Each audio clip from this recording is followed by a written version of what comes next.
Even Tropical Storm Debbie could not put a damper on this year's boat race weekend here on the Suncoast. SNN local news reporter Jim Spivak explains why it was a tremendous year, not just for organizers, but also for the local economy. Well, after digesting all of the final numbers, organizers of the Superboat Grand Prix Festival are saying 2012 was a record year, pumping millions into the local economy.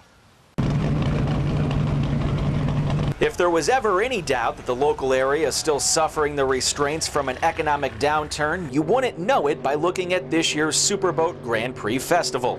An economic impact report released Wednesday shows more than $14 million was pumped into the local economy during this year's festival. Last year we were $12.7 million of economic impact. This year we're $14.3 million, which is roughly a 12% increase. More than 107,000 people visited the events this year. 54% of those people were non-residents. What used to be a 2-3 day stay, some of these teams stay now a week in the Sarasota area so they can celebrate the July 4th holiday, see a great boat race, bring their families, because there's a lot of family-friendly events going on throughout the whole 12 days.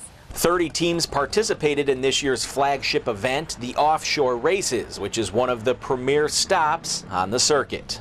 Key West hosts the World Championships, but a lot of these teams said Sarasota is every bit as good as the Key West Worlds, and they're going to keep coming back. Numbers aside, at the end of the day, the reason for the festival is to raise money and help local children in need.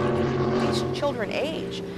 They're outliving their parents. So that's why I say special needs children and adults, and these facilities will care for them and give them the quality of life that they need. And while organizers are still calculating the amount of money raised for Suncoast Charities for Children, since 1985, the first year of the festival, more than $14 million has been raised to help local kids. Reporting in Sarasota, Jim Spivak, SNN Local News. Thanks, Jim. Now, in case you're counting, the most recent boat race marks 28 years of the annual Suncoast Superboat Grand Prix Festival.